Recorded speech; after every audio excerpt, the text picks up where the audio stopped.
tarde! Segundona, bora começar com tudo. E essa semana, gente, essa semana tá diferente. Por que, Natália, que essa semana está diferente? Primeiro, porque nós temos live praticamente todos os dias. Segunda, terça, quarta e sexta. Uau!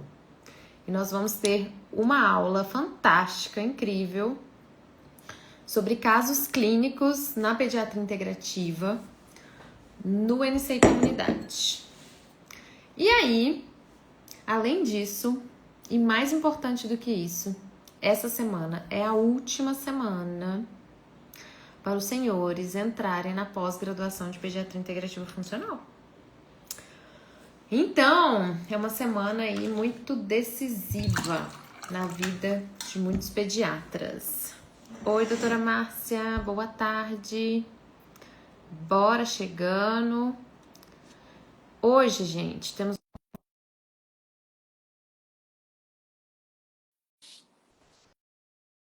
que é a doutora Márcia Yamamura. Deixa eu esperar ela entrar.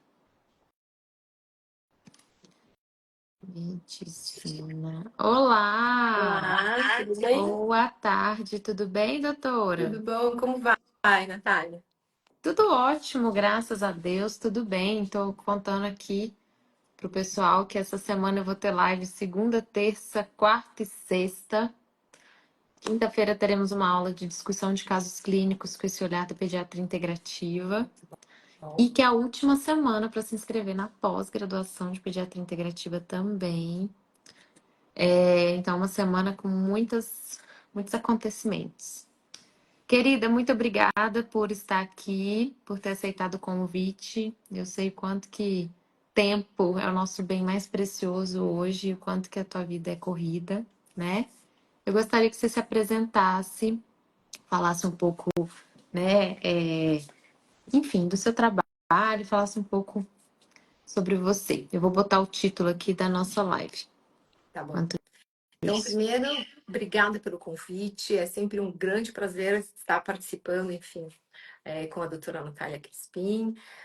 Eu sou pediatra também, sou acupunturista, sou chefe da acupuntura da Unifesp e além, enfim, de atender adultos com acupuntura, o nosso serviço aqui de São Paulo tem um ambulatório, tem uma visão assim, específica para o atendimento da criança.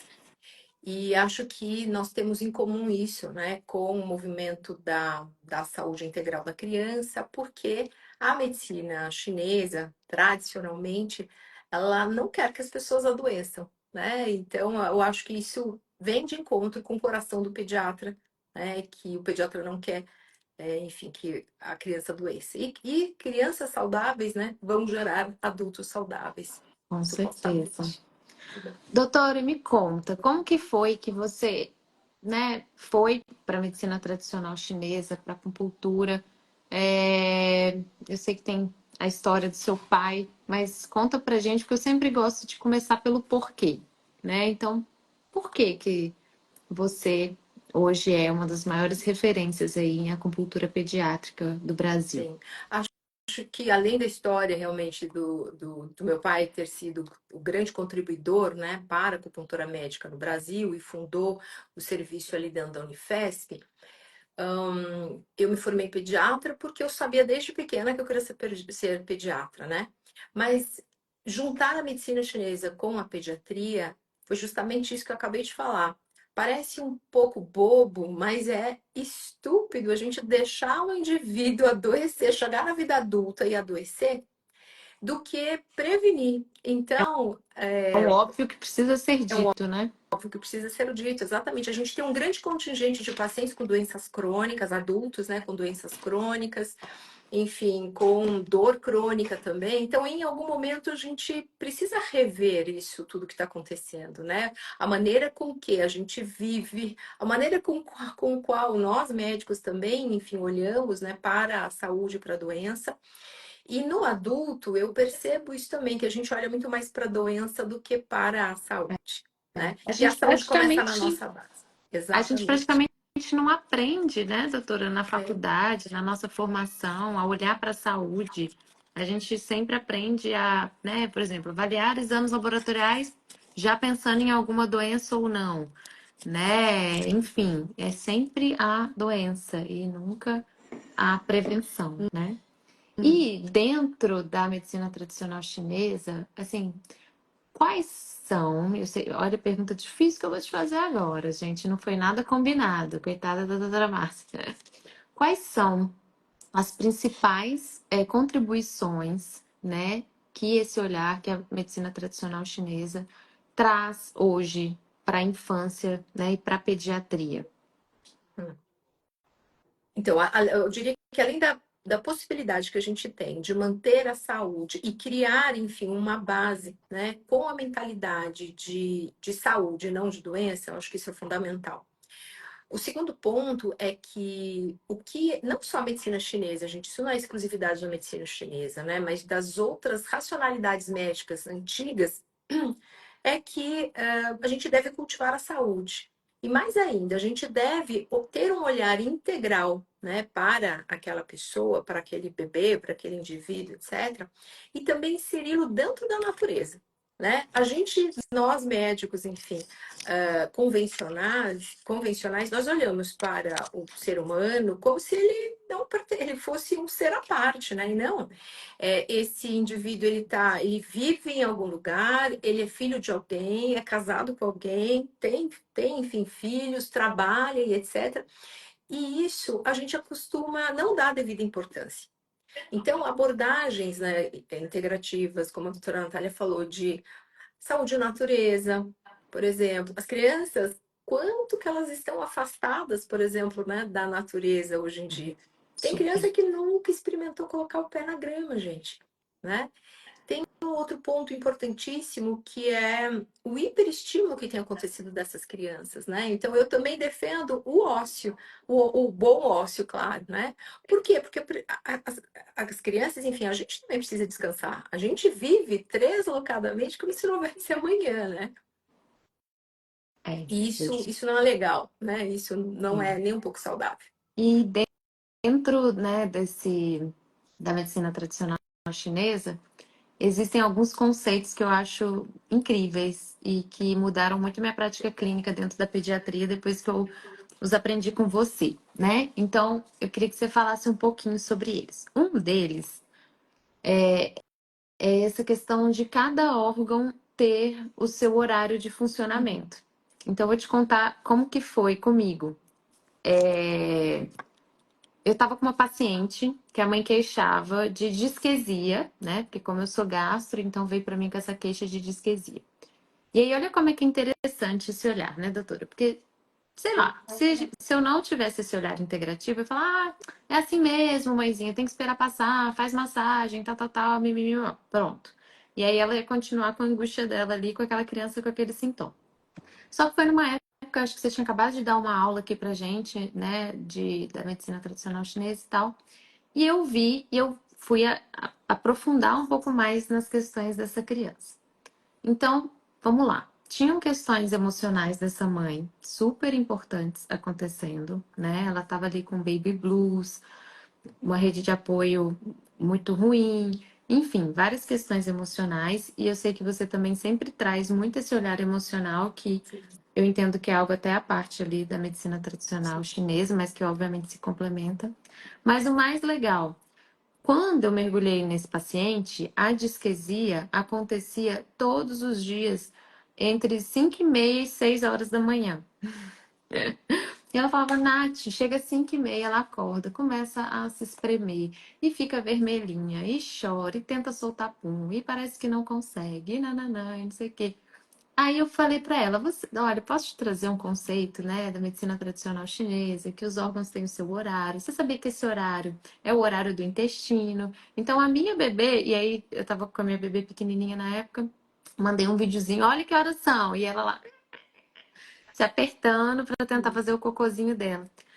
Doutora, quando ela entendeu que aquilo ali era algo, e óbvio que eu trouxe as questões dela emocionais, né? Enfim, a gente conseguiu olhar um pouco para isso. ela super se acalmou, saiu daquele desespero. Pelo fato dela ter se acalmado, a criança acalmou. Ela passou a dar suporte para aquela criança de uma outra maneira. Em vez de ser uma maneira desesperada, meu Deus, o que que essa menina tá tendo? Cadê? Eu tô aqui sozinha, e nananã.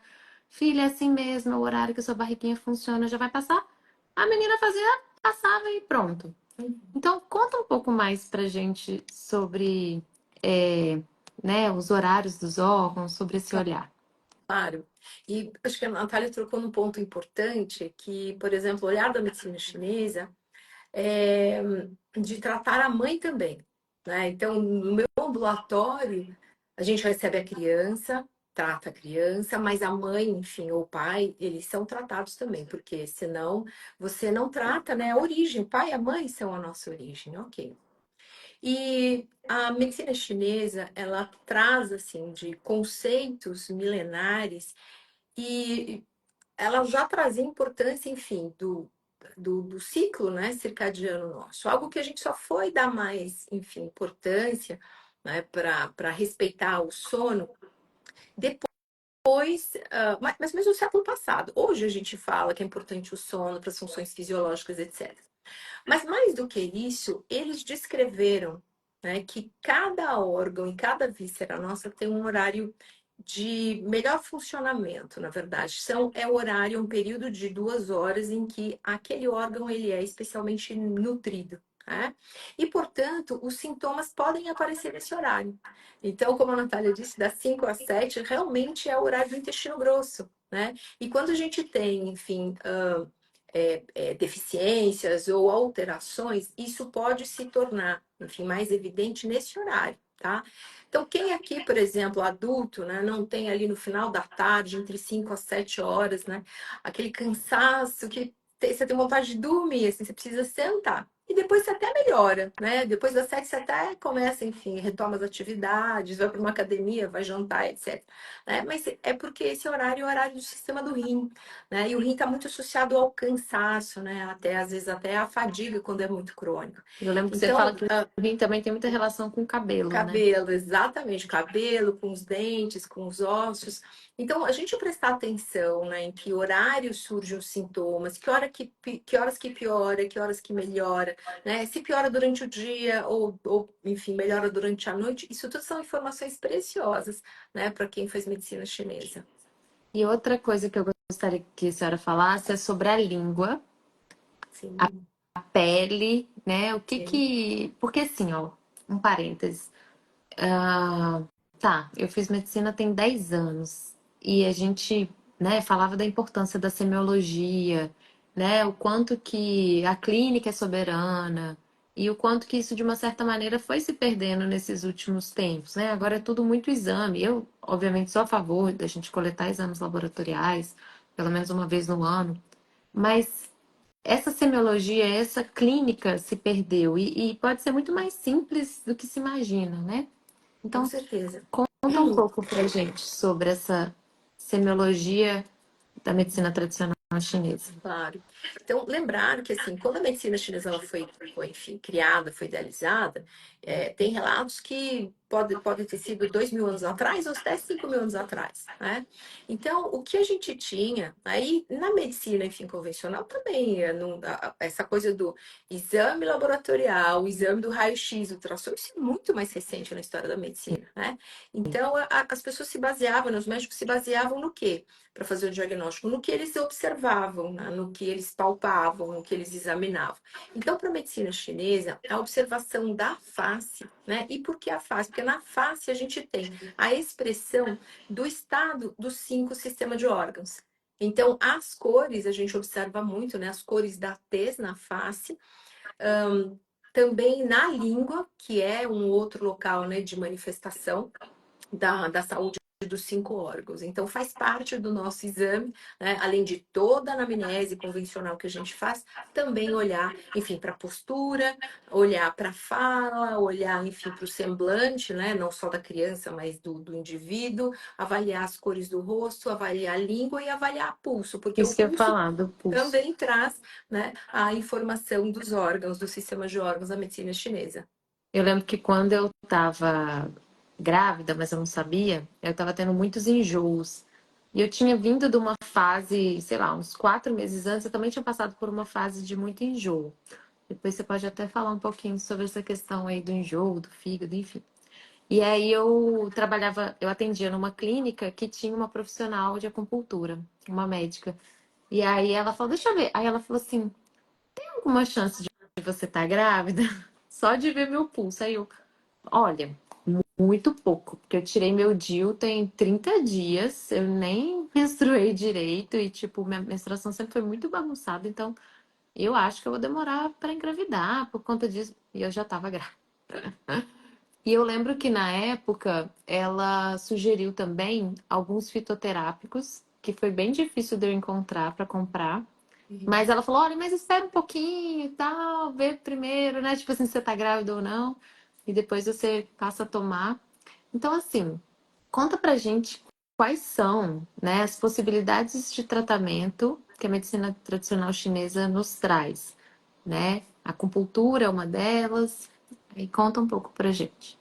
Aham. Então, a acupuntura, gente, que é o que virou especialidade médica aqui no Brasil, né? Apesar de outros conselhos de profissionais de saúde reconhecerem a acupuntura também como uma atividade, né, dos respectivos profissionais, a acupuntura, na verdade, ela é uma parte, é uma das intervenções da medicina chinesa. Né? E a medicina chinesa ela tem um corpo teórico próprio, né? Uma visão, enfim, de mundo, né? E de medicina também próprios. E dentro desse rol, né, desse guarda-chuva da medicina chinesa, está, obviamente, a acupuntura, mas também tem a dietoterapia, tem o uso de fitoterapia, na verdade, de fórmulas, né, que a China ela só exporta componentes que são de plantas, né? Tudo que é animal e mineral fica restrito à China, né? Também temos a própria massagem, a própria meditação, as práticas corporais chinesas, né? Então, tudo isso faz parte da medicina chinesa. E cada uma dessas intervenções serve ou privilegia, enfim, algumas condições. Então, por exemplo, a prática corporal, ela serve para circular, né, o qi pelos meridianos. Né? Então, ficar parado, por exemplo, para a medicina chinesa não é bom. Né? A gente tem que estar sempre, enfim, se movimentando. Né? Eu lembro uma vez numa aula que eu assisti sua que você falou: a gente não foi feito para ficar sentado o dia todo, igual muita gente fica hoje. A gente foi feito para movimentar. Eu falei: ai, meu pai do céu, eu fico sentado o dia inteiro. Exato. Exato. Por quê? Porque na teoria da medicina chinesa, né, quando a gente está parado, o qi que fica circulando, né, pelos meridianos, ele acaba se estagnando e aí vem as dores. Então, de tempos em tempos, mesmo que hoje a vida moderna, né, nos faz realmente ficar mais sentados, mais, enfim, parados, de tempos em tempos a gente precisa, enfim, se alongar, né, fazer uma massagem para voltar a circular realmente, né, o qi pelos O que é meridianos. esse Qi, doutora? Explica Uhum. pro pessoal. Ótimo, muito bom. O Qi, ele antigamente, ele era traduzido como energia, né? E o Shui, que foi traduzido como sangue, né? Como que a gente entende hoje? Primeiro que a gente não traduz mais esses termos, porque a gente não tem um correspondente, né, na nossa língua, enfim, ocidental, do que seria o Qi. E o Qi, ele significa inúmeras coisas, em uma delas é a atividade, quer dizer, tudo que te faz estar em atividade, né, simbolizado, significa o Ti. Então a gente precisa, né, do tal do Ti para a gente ter o nosso metabolismo, para a gente poder, enfim, despertar, para a gente fazer as nossas atividades, para a É gente como se ter, fosse a vida, né? É exato, uma, parece vida, assim. isso. Por isso que muitos acabam traduzindo como energia vital, Energia vital. né? Mas a gente não tem esse correspondente aqui na nossa Perfeito. medicina, o que seria vital, É, né? é, Exatamente. entendi. E essa questão da acupuntura, né? Ainda mais em crianças. Uhum. Tem muitas pessoas que ainda ficam com medo. Ai, mas né, vai chorar, vai ver a agulha. Conta um pouco pra gente sobre Uhum. a... Exato. Então, nós temos uma relação, né, com as agulhas de forma negativa.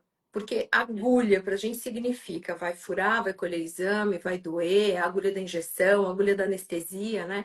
E a agulha de acupuntura, ela não tem nada a ver com isso. São agulhas muito finas mesmo e que muitas das vezes você nem percebe, né, a inserção, né, da agulha, tá? Agora, a gente tem realmente, as crianças, elas vêm, né, com esse fantasma e essa associação negativa, até mesmo porque mães, né, a gente como mãe fala, "Ah, se você não se comportar, a doutora vai te dar uma injeção." Isso é muito Jesus comum, amado. né, a gente ouvir. E a acupuntura é um dos recursos que a gente pode utilizar na pediatria. Nem sempre a gente vai precisar inserir uma agulha de acupuntura nessa criança. Agora, tem condições que realmente a gente precisa, né? Então, uma vez lidado com a informação, principalmente, primeiro, para, enfim, para o pai e para a mãe, né? A gente explica para a criança. E as crianças, elas não são nem um pouco bobas, elas conseguem entender. Então, você precisa estabelecer aquele vínculo que é fundamental para o pediatra, né? Estabelecer esse vínculo de confiança com essa criança. A gente não engana, a gente não mente, nem faz acupuntura forçada, porque é uma vez só que você consegue, né, fazer forçado. Segundo, que também não adianta nada, É, meu né? Deus, é até perigoso, imagina, se a Exato. criança se debater, a agulha, sei lá, entrar, machucar. Exato. Então, a gente estabelece e a gente, uma relação de confiança e a gente começa com poucas agulhas e vai aumentando o número, tá? Hoje nós atendemos, hoje em dia, né, nós atendemos, por exemplo, bebês que acabaram de nascer, que estão internados às vezes, né, numa UTI neonatal ou então numa enfermaria. E foram poucos os casos que realmente a gente não conseguiu inserir a agulha nessas crianças, tá? Muitos poucos mesmo, tá? Aquela auriculoterapia que faz com grão de mostarda, ela entra dentro das práticas da medicina tradicional Ela chinesa? ela entra. E o princípio da aurícula é que na orelha a gente tem a representação do indivíduo todo, né? Então, o formato da orelha, né, você consegue colocar a imagem de um feto invertido, de um bebê invertido, né? Sim. Então, este é o mapa, né, da cartografia da orelha. E é muito útil também, não só para crianças, mas como para adultos também. E a gente acaba utilizando, enfim, ou as sementinhas, né? Mas apesar de que em crianças eu sugiro realmente utilizar microesferas, ou seja, elas foram fabricadas, Hum, né? Não são naturais como as sementes, mas elas tendem a machucar menos, hum, porque a pele de criança é um pouco mais sensível. Imagina a pele de um recém-nascido, sim. né? E é muito útil, é um recurso que o paciente ele vai, né, com as sementinhas, enfim, né, as esferas para casa e 2 a 3 vezes por dia ele Um pouquinho. estimula pressionando. Muito Claro legal. que esse estímulo é um estímulo menor quando comparado com a da acupuntura, mas é um estímulo constante, tá? Então as crianças também aceitam numa boa. Perfeito. E, gente, para quem entrou aí depois, a doutora Márcia, ela é a nossa professora hoje, né, na pós-graduação de Pediatria Integrativa Funcional do NC Instituto de Medicina Tradicional Chinesa. E ela me dá uns trabalhos, sabe, gente? Deixa eu contar. Por quê? Porque, primeiro, que a aula dela é maravilhosa e muito completa. Então, eu falo, doutora, vamos gravar sua aula? Não, Nath, eu gosto de dar minha aula ao vivo. Porque eu gosto que as pessoas perguntem, eu gosto que as pessoas tragam caso clínico, que elas tirem dúvida e tal, tal, tal. E é muito interessante porque a gente percebe quando a doutora Márcia está dando aula, o tanto que ela tem propósito, né, de estar ensinando isso, de estar passando isso, quanto que ela faz por amor, quanto que ela faz, né, por missão mesmo. E ela sempre ultrapassa um pouquinho o tempo da aula, mas os alunos adoram, nem ligam. Às vezes ela fala, Nath, me dá mais um dia para eu terminar. Eu falo, meu Deus, doutora Márcia, tem que arrumar um dia nesse calendário, você quase me deixa maluca. E a aula dela é sensacional, muito prática, muito exemplificada. E o que eu costumo falar com eles, Márcia, é o seguinte, porque às vezes eles ficam assim, ah, mas né, a gente tem aula de homeopatia, a gente tem aula de antroposofia, a gente tem aula de medicina tradicional chinesa, e eles não vão sair de lá homeopatas, eles não vão sair de lá, né? Um médico quando, nossa, mas de jeito nenhum, são 4, 6 horas de aula de cada racionalidade médica. Mas eles têm essa possibilidade de se apaixonar, né? Nossa, amei a acupuntura, agora eu quero aprender mais. E procurar, por exemplo, né, os seus cursos, as suas formações. né? Tem muito, os alunos eles fazem muito esse intercâmbio, Uhum. né, entre os cursos dos outros professores, Sim. o que eu acho fantástico. Mas é muito interessante porque é um banquete de possibilidades que eu falo, e é óbvio e aí eu, né, trago esse bom senso para eles e esse olhar do tipo, este paciente, o que que ele se beneficiaria mais? Ou então a mãe, ela chega com, né, uma simpatia maior pela, nossa, doutora, eu já vi, tem uma sobrinha minha, sabe? Você tem alguém para me indicar? O que que você acha? Não, ó, eu estudei, é muito legal, a gente pode utilizar, né? Eu não faço, eu não tenho essa competência. Mas eu tenho uma professora na pós-graduação que eu vou aqui mandar um direct, uma mensagem perguntando se eu posso te encaminhar, se você pode fazer. Então eu acho muito incrível. Eu acho que quando a gente faz, né, a nossa formação tradicional de medicina, depois a gente vai fazer a residência de pediatria, a gente acaba ficando muito limitado nas alopatias, né? É o que a gente conhece. E depois que a gente forma, tem as atualizações. Mas a maioria das atualizações dos congressos e tudo é de alopatia também.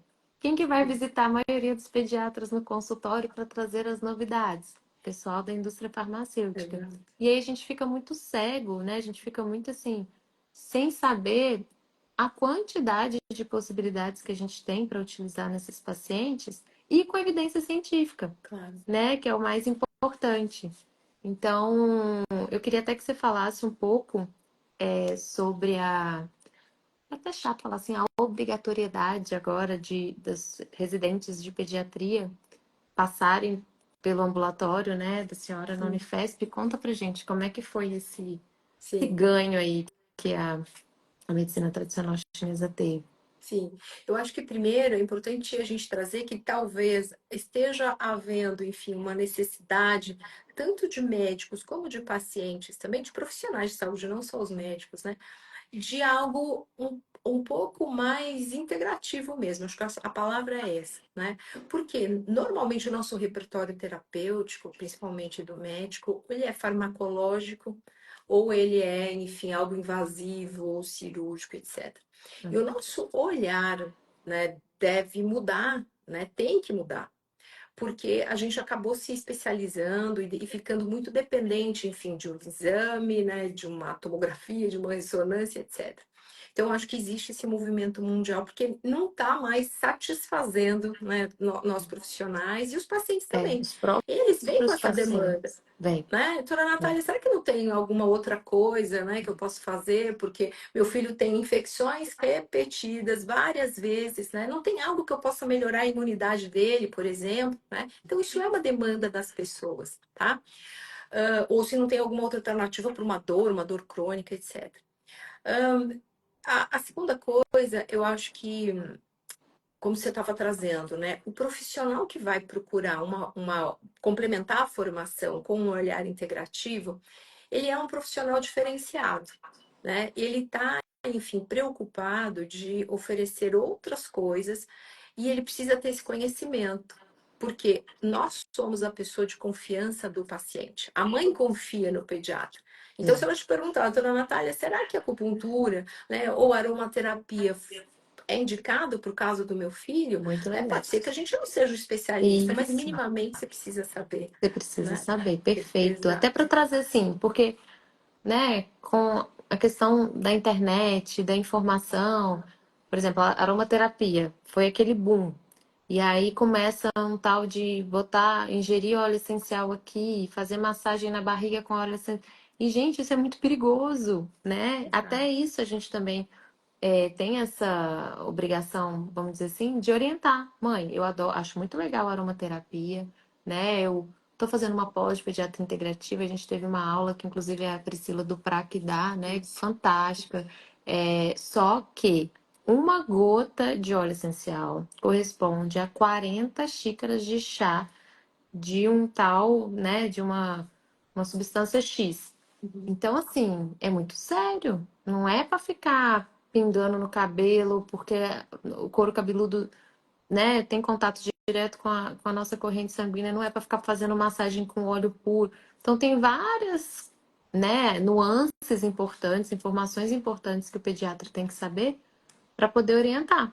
Porque não é porque é natural que não faz mal, que não é perigoso, é muito perigoso, né? Uma suplementação feita de maneira errada, com doses erradas, sem saber, né, avaliar o metabolismo, avaliar as individualidades bioquímicas daquele paciente, pode ser um desastre, né? Exato. Então, E eu diria que assim, a nossa responsabilidade, ela vem com a informação. Então, hoje, apesar da internet, né, ser uma porta aberta, eu diria que assim, de acesso à informação, a gente também tem muita coisa que está errada, né? Muita coisa que, enfim, né, pode realmente fazer mal para as pessoas. Então, eu acho que ainda bem que o médico é um ser que gosta de estudar, né? E é por isso que a gente está constantemente se aperfeiçoando, né? Buscando informações, porque faz parte, enfim, da nossa responsabilidade como profissionais. exatamente. Senão a gente, enfim, acaba fazendo indicação ou dando opinião por achismo. É, E não pode ser assim, né? exatamente. Bem isso. Ai, doutora, acho que era isso que eu tinha para Bom, estar te perguntando. obrigada. Gente, comenta após aqui se vocês querem saber mais informações, né? As aulas, todo o projeto pedagógico aí da pós-graduação de pediatria integrativa.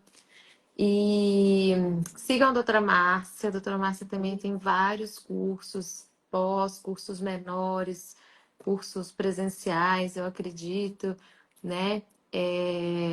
Então, fiquem de olho aí, ainda mais se você se identificou, gostou da medicina tradicional chinesa. E é isso. Muito obrigada, Natália. Foi um prazer te ver de novo. E a gente se encontra, né? Daqui a pouco a gente tem Daqui a vários projetos em pouquinho. comum e daqui a pouco a gente se encontra. Exatamente. Daqui a pouco a gente tem reunião. Eu que agradeço, tá? Deixa eu só ver aqui, a Janaína, doutora, me tira uma dúvida. Existe contraindicações de DH para um bebê de 11 meses ou efeitos colaterais? Contraindicações não vejo, tá? Efeitos colaterais a gente pode ter, mas por questão dele ser oleoso.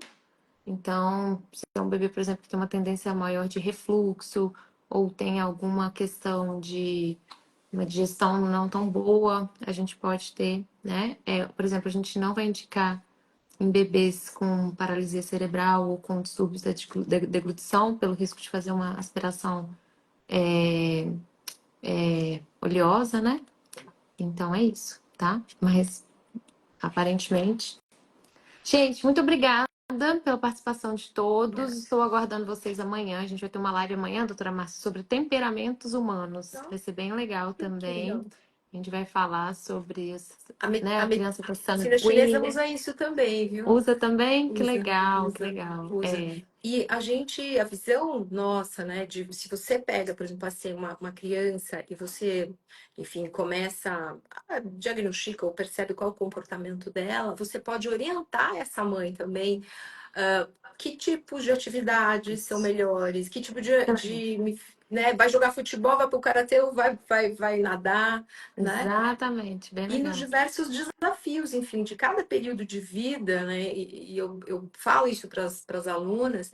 Tem pacientes aqui que enfim, vêm por algum motivo, recebem a alta, né? E eu sempre falo para olha, quando, por exemplo, vier a menarca, pode marcar aqui que isso vai acontecer. Dito e feito, elas voltam, né? Não, Ou então, quando for adulto, tiver, enfim, naquela fase do vestibular, estiver passando por estresse, cuidado com isso, né? Isso tem tudo a ver com realmente o temperamento, e sem não dúvida. só a medicina tradicional chinesa, a antroposofia também Também, usa, né? E verdade. outras racionalidades. E assim, a gente está numa era, doutora, você sabe muito bem disso, de muito diagnóstico de tudo. Então, assim, às vezes é uma criança sanguínea, tipo eu, então a pessoa não espera o outro terminar de falar, ela quer levantar a mão toda hora.